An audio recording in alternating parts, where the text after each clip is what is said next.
ஆண்டவராக இயேசுவின் நாமத்தினால இந்த இணைப்பில் இணைந்திருக்கிற உங்கள் அனைவரையும் நான் வாழ்த்தி வரவேற்கிறேன்.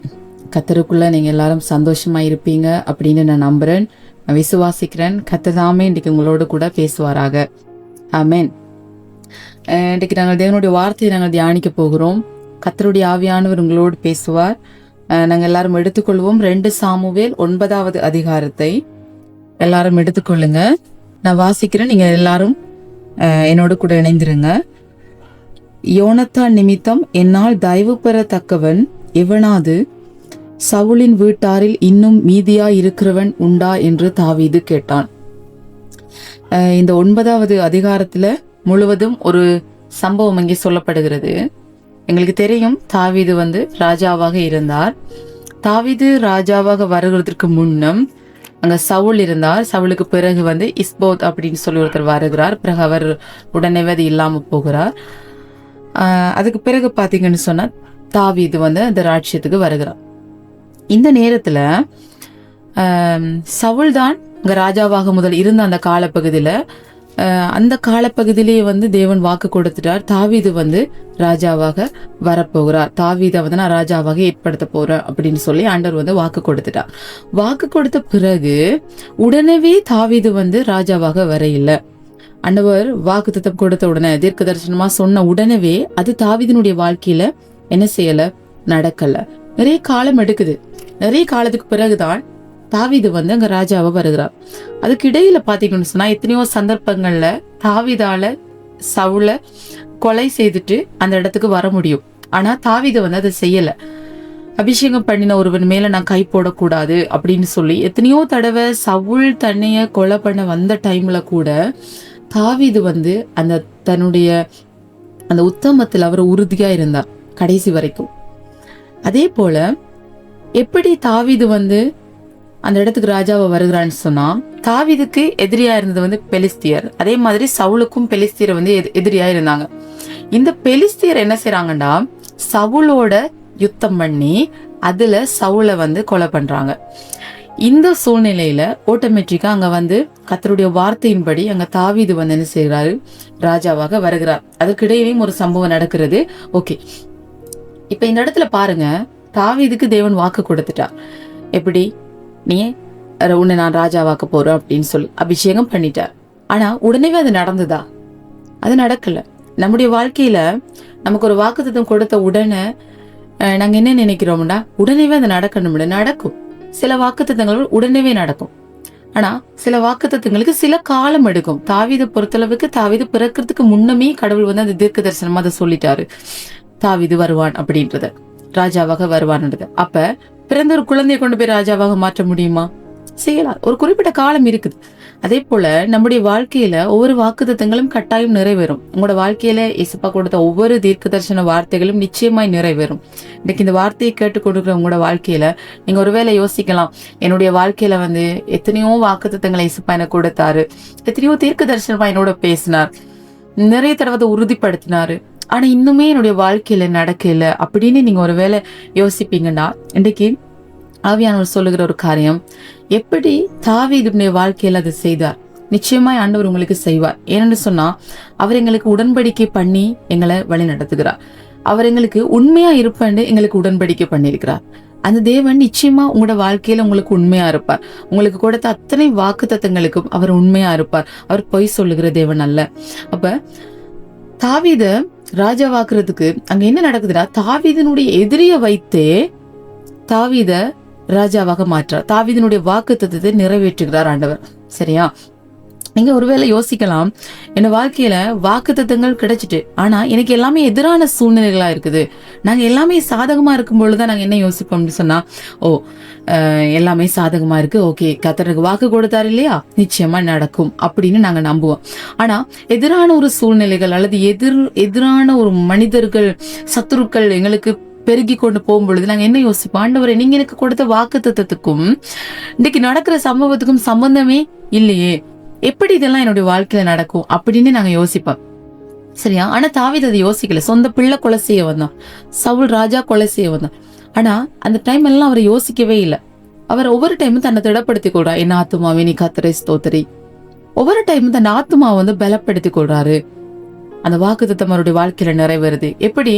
எதிரிகள் தான், எதிரிகளை வச்சு ஆண்டவர் செய்றார். உங்களோட வாழ்க்கையில கூட நீங்க ஒருவேளை யோசிக்கலாம், என் வாழ்க்கையில எதிரிகள் பெருகி கொண்டுக்கிறாங்க, சத்துருக்கள் எனக்கு என்னை ஏளனப்படுத்துறவங்க, என்னை அவமானப்படுத்துறவங்க, உன்னால ஒண்ணுமே முடியாது, உனக்கு எந்த திறமையுமே இல்ல, உன்னால வெளியே வர முடியாது அப்படின்னு சொல்றவங்க மத்தியில அதே நபர்களை வச்சு ஆண்டவர் உங்களோட வாழ்க்கையில கொடுத்த வாக்குத்தத்தம் மத்தனையுமே நிறைவேற்றுவார். எவரையும் மேன்மைப்படுத்தவும் பலப்படுத்தவும் அவருடைய கரத்தினால் ஆகும். நிச்சயமா நீங்க நம்புங்க, நிச்சயமா ஆண்டவர் உங்களோட வாழ்க்கையில செய்வார். அப்ப அந்த இடத்துல வந்து தாவீது ராஜாவா வருகிறார். ராஜாவா வந்த அப்புறம் என்ன செய்யறாருன்னு சொன்னா, சவுளுடைய மகன் ஜோனத்தானோடு தாவீது வந்து ஒரு உடன்படிக்கை செய்திருந்தார். என்ன உடன்படிக்கைன்னு சொன்னா, தாவீது எப்படியுமே ராஜாவா வருவார் அப்படின்னு சொல்லி யோனத்தானுக்கு தெரியும். யோனத்தான் வந்து தாவீதினுடைய நெருங்கிய நண்பன். இது எங்களுக்கு எல்லாருக்குமே தெரிஞ்ச ஒரு சம்பவம், சரியா? நெருங்கிய ஒரு நண்பன். அப்படி இருக்கும் பொழுது என்ன நடக்குதுன்னு சொன்னா, அவங்க வந்து முதலே வந்து ஒரு உடன்படிக்கை செய்யறாங்க. அதாவது நீங்க ராஜ்யபாரத்துக்கு வரும்பொழுது எங்களோட வீட்டாரை வந்து நீங்க நினைக்கணும், எங்களோட சந்ததியை நினைக்கணும் அப்படின்னு சொல்லி. நிச்சயமா அந்த உடன்படிக்கைக்கு தாவீது வந்து உண்மையா இருந்தார். தாவீது ராஜ்யத்துக்கு வரும்பொழுது யோனத்தான் உயிரோட இல்ல, அவர் வந்து அந்த யுத்தத்துல வந்து இறந்து போறாரு. ஆனா அந்த செய்த உடன்படிக்கை, அவர் இறந்து போனாலும் அந்த செய்த உடன்படிக்கையை நினைச்சு தாவீது என்ன செய்யறாருன்னா கேட்கிறாரு. அதுவும் யாரை கூப்பிட்டுனா, சவுட வீட்டார்ல உள்ள ஒருத்தனை, சீபான்ற ஒருத்தரை கூப்பிட்டு என்ன செய்யறாருன்னு சொன்னா, நான் வந்து யாருக்காவது நன்மை செய்யணுமா, இருக்கிறாங்களா, நன்மை செய்ய நன்மையை பெற்றுக்கொள்ளக்கூடிய யாராவது ஒருத்தங்க சவுட வீட்டார்ல இருக்கிறாங்களா அப்படின்னு சொல்லி கேட்கிறான். அப்படி கேட்கும் பொழுது அவங்க சொல்றாங்க, சீபான்றவர் சொல்றாரு என்னடா, ஒருவர் இருக்கிறார், அவர் பேர் வந்து மேவி போஷேத். உங்க எத்தனை பேருக்கு இந்த பேர் தெரியும்னு தெரியல. மேவி போஷேத். இந்த மேவி போஷேத் வந்து இருக்கிறாரு. அவர் எங்க இருக்கிறாருன்னா லோதேபார்ல இருக்கிறாரு. லோதேபார்னு சொல்லி ஒரு இடத்துல வந்து அவர் இருக்கிறார் அப்படின்னு சொல்லி சொல்றார், சரியா? இந்த மேவி போஷியத்தை பொறுத்தளவுக்கு மேவி போஷியத்துக்கு வந்து 2 காலமே முடம், அவரால் நடக்க முடியாது. பிறவியிலே அப்படி இல்லை.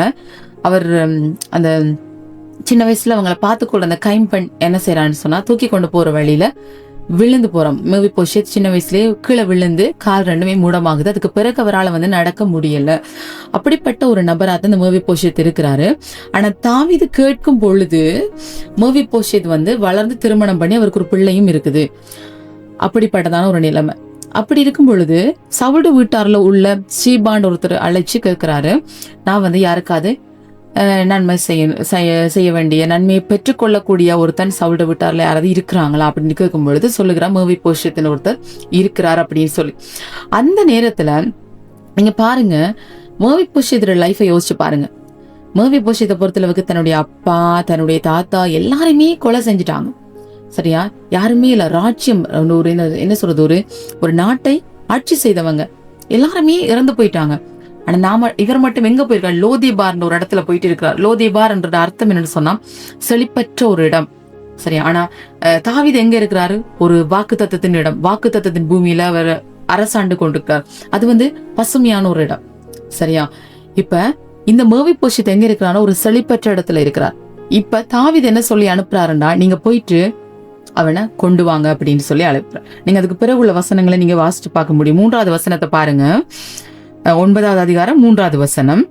அப்பொழுது ராஜா, தேவன் நிமித்தம் நான் சவுலின் குடும்பத்தாருக்கு தயை செய்யும்படி அவன் வீட்டாரில் யாதொருவன் இன்னும் மீதியா இருக்கிறானா என்று கேட்டதற்கு சீபா ராஜாவை பார்த்து, இன்னும் யோனத்தானுக்கு 2 கால்களும் முடமான ஒரு குமாரன் இருக்கிறான் என்றார்.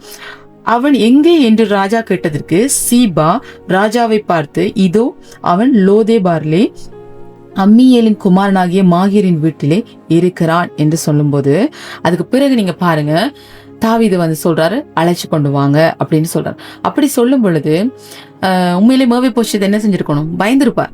ஐயோ, எப்படி நான் போறேன், எல்லாருமே கொலை பண்ணிட்டாங்க, ஒருவேளை என்னையும் கொலை பண்ண போறாரோ அப்படின்னு பயந்துருக்கலாம். ஆனா அந்த இடத்துல வந்து ஒரு அழைப்பு எப்படி வருதுண்டா, ஒரு நல்ல சமாதானமான ஒரு அழைப்பு அங்க அவரை நோக்கி போகுது. அதுக்கு பிறகு உள்ள வசனங்களை நீங்க வாசிச்சு பாத்தீங்கன்னா உங்களுக்கு தெரியும். அவர் போய் ராஜாவை சந்திக்கிறார். தாவீது ராஜாவை சந்திக்கும் பொழுது தாவீது சொல்றாரு, நீ வந்து தினமும் என்னுடைய மேஜையில வந்து நீ அப்பம் புசிப்ப, சரியா? நீ வந்து இனிமே என்னுடைய பந்தியில நீ இருப்ப அப்படின்னு சொல்லுகிறார். அதே போல அவருடைய தகப்பன் சவுலினுடைய அத்தனை சொத்துக்கள், அத்தனை அவருடைய உடைமைகள் எல்லாத்தையுமே வந்து இவருக்கு கொடுக்கிறார், மேவிபோஷேத்துக்கு கொடுக்கிறார். நீங்க யோசிச்சு பாருங்க, யாராவது இதை செய்வாங்களா? எந்த மனிதராவது இப்படி ஒரு நிலைமையில தன்னுடைய எதிரி வீட்டாருடைய ஒரு உறவை கூப்பிட்டு இங்க வா என்று சொல்லி கூப்பிட்டு இதெல்லாம் கொடுக்க முடியுமா? நாங்க அப்படி செய்வோமா? கொஞ்சம் சிந்திச்சு பாருங்க. ஆனா தாவீது வந்து அதை செய்கிறார். சரியா? தாவீதை பார்க்கல நம்முடைய ஆண்டவர் பெரியவர். அவர் நம்முடைய தகப்பனாகிய ஆபிரகாம், யாக்கோப்பு, ஈசாக்கு என்பவர்களுக்கு கொடுத்த வாக்கு தத்தங்கள், அந்த உடன்படிக்கையை நினைவு கூர்ந்து நம்மை ஆசீர்வதிக்கிறவர். வேதம் சொல்லுகிறது, விசுவாச மார்க்கத்தார் யாவரும் விசுவாசம் உள்ள ஆபிரகாமுடனே கூட ஆசீர்வதிக்கப்படுவார்கள். இன்னைக்கு நீங்களும் நானும் விசுவாசிச்சோம் அப்படின்னு சொன்னா, ஆபிரகாம், ஈசாக்கு, யாக்கோப்ப கடவுள் எப்படி ஆசீர்வதிச்சிருந்தார்? அவங்க செல்வ சீமானா இருந்தான், அவங்களுக்கு ஒரு குறையுமே இருக்கல. சரியா? அப்படிப்பட்டதான ஆசீர்வாதத்துக்கு நானும் நீங்களும் சொந்தக்காரங்களா இருக்கிறோம். ஏன்னு சொன்னா, அந்த உடன்படிக்கை கூடாக எப்படி மேவிபோஷேத்தோட தாவீது உடன்படிக்கை பண்ணியிருந்தாரா? கொஞ்சம் சிந்திச்சு பாருங்க. இல்ல, மேவிபோஷேத்தோட உடன்படிக்கை செய்யல. மேவிபோஷேத்தினுடைய தகப்பனாகி யோனத்தானோட செய்த உடன்படிக்கையை தாவீது நினைவு கூர்ந்து மேவிபோஷேத்துக்கு அங்கு ஒரு தயை பாராட்டுகிறார். பிரியமான தேவனுடைய பிள்ளைகளை, இந்த வார்த்தைக்கு உங்களுக்கு கர்த்தருடைய ஆவியானவர் சொல்லுகிற ஒரு காரியம் என்னன்னு சொன்னா, நீங்க நம்புகிற உங்களுடைய தேவனுடைய வார்த்தை, இந்த வார்த்தை உங்களுக்கு சொல்ல வருகிற காரியம் என்னன்னு சொன்னா, எப்படி ஆபிரகாம், ஈசாக், யாக்கோப்புக்கு தேவன் அந்த உடன்படிக்கை பண்ணினாரோ, அந்த உடன்படிக்கையை நினைவு கூர்ந்து நிச்சயமாய் அந்த உடன்படிக்கையின் தேவன் அவங்க நிமித்தமாய், அவங்களை விசுவாசிக்கிறது, தேவனை விசுவாசிக்கிறது நிமித்தமாய் உங்களோட வாழ்க்கையில அப்பா அதை செய்ய போதுமானவராய் இருக்கிறார். இன்றைக்கு இதுல இருந்து கர்த்தருடைய ஆவியானவர்களுக்கு சொல்லுகிற காரியமா இருக்கிறது. அதே போல மேவிபோஷேத் வந்து சொல்லுகிறார், நான் வந்து ஒரு செத்த நாயை போல இருக்கிறேன் அப்படின்னு. மேவிபோஷேத்தோட கால்கள் மட்டும் இல்ல, அவனுடைய சிந்தையும் வந்து அங்க முடமாக்கப்பட்ட ஒரு நிலைமையில இருக்கிறது நீங்க பார்க்க முடியும். நீங்க அதுக்கு பிறகு உள்ள வசனங்களை வாசிச்சு பாருங்க. 8வது வசனத்துல சொல்லப்படுகிறது, செத்த நாயை போல் இருக்கிற என்னை நீ நோக்கி பாக்குறதுக்கு நான் மாத்திரம் அப்படின்னு கேட்கிறார். சரியா? நிறைய நேரங்கள்ல நாங்க எங்களோட உடன்படிக்கைகளை மறந்து போறோம். தேவன் நம்ம கொடுத்த வாக்குத்தத்தங்களை மறந்து, ஐயோ எனக்கு ஒன்றுமே இல்லை, சரியா, எனக்கு பலன் இல்லை, எனக்கு அறிவு இல்லை, எனக்கு ஞானம் இல்லை, எனக்கு எந்த பலனுமே இல்லை, இப்படியே இல்லைன்னே சொல்லி எங்களுக்கு பழகிட்டு. நான் சொல்லுகிறேன், தேவன் யாரையும் ஆக்சிடென்டா இந்த பூமியில பிறக்க வைக்கல. ஒவ்வொருத்தருக்கும் ஒரு நோக்கம் இருக்கு, ஒரு திட்டம் இருக்கு. நிச்சயமா அதை உங்களோட வாழ்க்கையில அப்பா செய்து முடிக்க வல்லவர். அதனால எங்களுடைய சிந்தையில இருக்கிற அந்த முடம், அந்த இயலாத தன்மைகளை நாங்க எடுத்து போடணும். அன்றைக்கு மேவிபோஷேத் வந்து கால்கள் மட்டும் முடமாக்கப்பட்டதில்லை, அவனுடைய சிந்தையும் அப்படிதான் இருக்குது. தான் ஒரு ராஜாவினுடைய ஒரு பேரு பிள்ளை, சவுல் ராஜாவினுடைய ஒரு பேரு பிள்ளை. ஆனா யோசிச்சு பாருங்க, அந்த ரத்தம் தான் இவருக்குள்ள ஓடுது. இன்னைக்கு நீங்களும் நானும் எங்க போய் மேவிபோஷேத்து போல ஒரு செழிப்பற்ற ஒரு இடத்துல நாங்க ஒரு ஒடுக்கப்பட்டதான ஒரு நிலைமையில நாங்க இருந்தாலும், இன்றைக்கு கர்த்தருடைய ஆவியானவர் உங்களுக்கு ஒரு அழைப்பு கொடுக்கிறார். நீங்க திரும்பி வாங்க, வெளியே வாங்க, அந்த லோதேபாரை விட்டு நீங்க வெளியே வாங்க, அந்த செழிப்பற்ற இடத்தை விட்டு நீங்க வெளியே வாங்க, பசுமையான இடத்துக்கு, வாக்குத்தத்தம் பண்ணப்பட்ட இடத்துக்கு உங்களை கொண்டு போகிறதுக்கு கர்த்தர் அன்னைக்கு உங்களுக்கு அழைப்பு விடுக்கிறார். வியாதி என்ற செழிப்பற்ற ஒரு இடத்துல இருக்கிறீங்களா?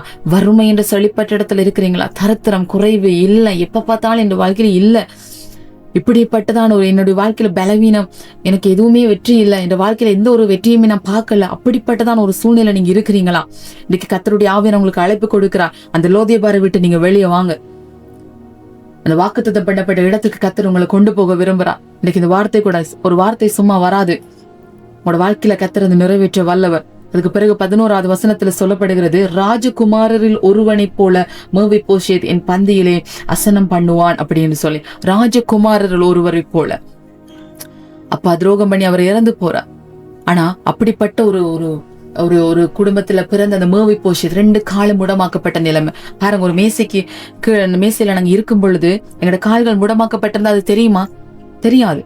நீங்க எப்படிப்பட்ட குறைவுகளோடு இருந்தாலும், நீங்க எப்படிப்பட்ட ஒரு பாவத்தை செய்திருந்தா கூட அப்பா இன்னைக்கு உங்களுக்கு அழைப்பு விடுக்கிறார். அவருடைய பந்திக்கு நீங்க வாங்க. ஒரு ஆசீர்வாதமான ஒரு வாழ்க்கைக்கு அப்பா உங்களை அழைக்கிறார். அந்த இடத்துக்கு வாங்க. நீங்க அவருடைய ராஜ மேசையில நீங்க இருக்கும் பொழுது உங்களுடைய கால்கள் இடுப்புக்கு கீழே இருக்கிற அந்த கால்கள் தெரியாது, முடமாக்கப்பட்ட பகுதி தெரியாது. உங்களை வெளியே பார்க்கும் பொழுது நோமலா சாதாரண மனிதர்களை போலதான் தெரியும். சாதாரணமா எல்லாமே ஓகே இருக்கிற ஒரு மனிதர்களை போலதான் தெரியும். அப்படி உங்களுடைய குறைவை ஆண்டவருடைய பந்தி அங்க மறைக்கும். சத்துருக்களுக்கு முன்பதாய் உங்களுக்கு ஒரு பந்தியை ஏற்படுத்துவா. கர்த்தருடைய ஆவியானவர் உங்களோடு கூட பேசிக் கொண்டிருக்கிறார். எனக்கு ஒண்ணுமில்லை, என்னால முடியாது, நான் முடமாக்கப்பட்டிருக்கிறேன், ஒடுக்கப்பட்டிருக்கிறேன். மேவிபோஷேத் வந்து பிறப்பிலே அப்படி இல்லை, நிர்பந்திக்கப்பட்டிருக்கிறான் அந்த சூழ்நிலையில. நிறைய நேரங்களில் நாங்க ஒருவேளை ஆரம்பத்துல எல்லாமே நல்லா இருந்திருக்கலாம், சில மனிதர்களால இல்ல சில காரணங்களால, காலநிலைகளால, நாட்டின் சூழ்நிலைகளால நாங்க அப்படிப்பட்ட ஒரு நிலைமைக்கு நாங்க தள்ளப்பட்டு இருக்கலாம். இன்றைக்கு அப்பா உங்களுக்கு அழைப்பு கொடுக்கிறார். லோதேபியாரை விட்டு வெளியே வாங்க, வாக்குத்தத்தம் பண்ணப்பட்ட இடத்துக்கு அப்ப அவங்களை கொண்டு போக ஆயத்தமா இருக்கிறார். மேவிபோஷத்துக்கு எப்படி அந்த அழைப்பு கொடுத்ததோ அதே போல இன்றைக்கு இந்த வார்த்தையை கேட்கிற உங்களுக்கு, இந்த இணைப்புல இருக்கிற உங்களுக்கு, இந்த வார்த்தையை பார்த்து கொண்டிருக்கிற உங்களுக்கு அப்ப அவர் அழைப்பு கொடுக்கிறார். வெளியே வாங்க, அந்த வாக்குத்தத்தம் பண்ணப்பட்ட இடத்துக்கு கொண்டு போக போறாரு.